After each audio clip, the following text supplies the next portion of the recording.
are our foes that would seek to do harm to this country organizing themselves in Pakistan. Oh, there's no doubt about that. They're organized in Pakistan. The leaders of the bad guys, the training takes place inside Pakistan. You have to acknowledge that you have a nuclear power that is harboring terrorists, training them as we speak. Boy, that's a good point. I mean... Exactly, and there are a lot of people, David, who are saying that Pakistan is really the place where the Taliban are, the place where Bin Laden is, and the place that has, the country that has nuclear weapons. Why aren't we focusing more on Pakistan?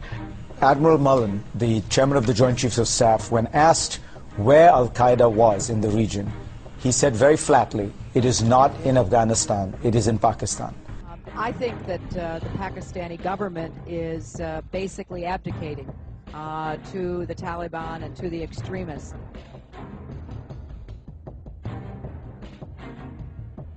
The United States government uses these flying robots to kill people through two different programs. One of them we admit to, it's the military's drone program, and that is designed to kill people in Iraq and Afghanistan, two countries where we admit to being at war.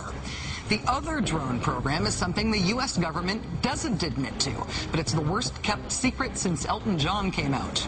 It's the drone program that's run by the CIA. And in that program, we kill people in at least one country in which we are not technically at war. I'm talking about Pakistan. Our not-so-secret war in Pakistan is actually bigger under President Obama than it was under President Bush. A lot bigger.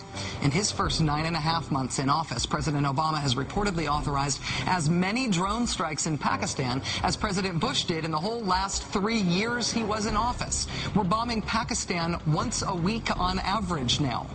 The total number of people our drones have killed this year in Pakistan is a hard number to pin down, but it's estimated to be 300 to 500.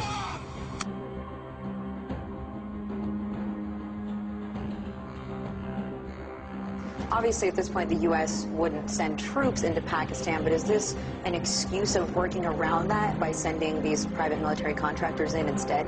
Obviously, it's to keep the non-uniformed people out of Pakistan, but as we know, there's a very close connection between companies like what's called Blackwater, now Z, and the CIA, so it looks like they're just waiting for the green light to actually go in. Some of them are already there. The advanced teams are already in Pakistan. Their concerns justified after a horrific car bomb in a busy Peshawar market on Wednesday killed over 100 and injured as many more. Only 25 bodies have been identified, so badly charred were the victims. The Taliban were blamed by the authorities, but a spokesman for their leader, Hakimullah Masood, denied any involvement, stating the Taliban only targeted security and government apparatus, and never intentionally the public.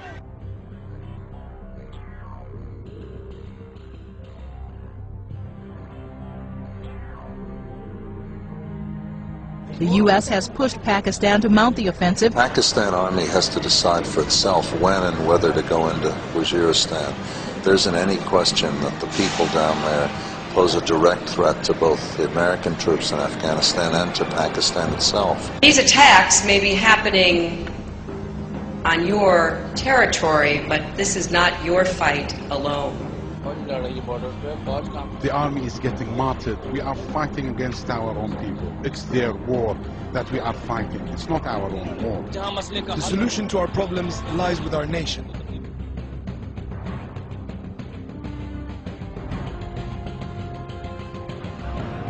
Even before the battle for South Waziristan began, the human exodus was underway. Amnesty International says 150,000 people have fled the region ahead of the ground offensive by Pakistan's army. We came with great difficulty. We travelled on foot for 20 hours. There are no arrangements for us here. Only those who know someone are getting help. The blood continues to be shed in South Waziristan as Pakistan fights for its future. Thousands are fleeing for theirs.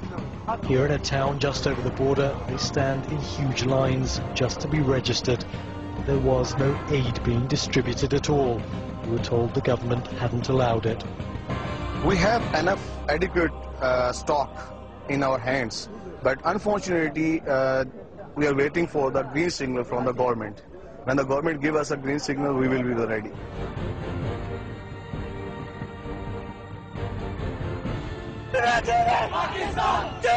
At a university rally in Islamabad, outrage against the U.S.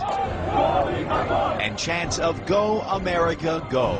A week earlier on the same campus, 2 suicide bombers blew themselves up, part of a recent wave of deadly attacks that has shaken Pakistan. Here, many point the finger at the U.S. Totally blame the Americans. The main is America, because America did this in Pakistan. Who are you angry at more, the U.S. government, the Pakistani government, or the Taliban? I am the most angry we are on the American government. I am disappointed, in a way. But not surprised. Not surprised. Pollster Ijaz Gilani says a recent survey shows 3 out of 5 Pakistanis believe the U.S. is a greater threat than the Taliban. To the average Pakistani, is America the enemy or a friend? Unfortunately, no longer a friend. It is seen as an enemy. Interfering in our country. Before that American came to Afghanistan, we see that Pakistan was a peaceful country. The view about Kerry Lugar bill combines within its entire gamut opinions from the left to the right, to the left of center, and to the right of center. It's not just the media, it's the army, the intel, the opposition, even government sector.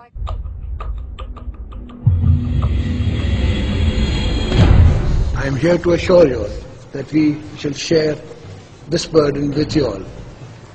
For no matter how long it takes and what it takes, democracies will deliver. My democracy will deliver. People of Pakistan stand with the people of the United States and the people of Afghanistan. We stand with our brother Karzai and the people of Afghanistan against this common threat, this menace, which I have called cancer. The Kerry Lugar bill has come under severe criticism by the opposition parties. But the ruling Pakistan People's Party says that the Kerry Lugar bill does not impose any conditionalities on the government of Pakistan. The Kerry Lugar bill is being strongly criticized by some religious and political parties. They see it as against Pakistan's national interest.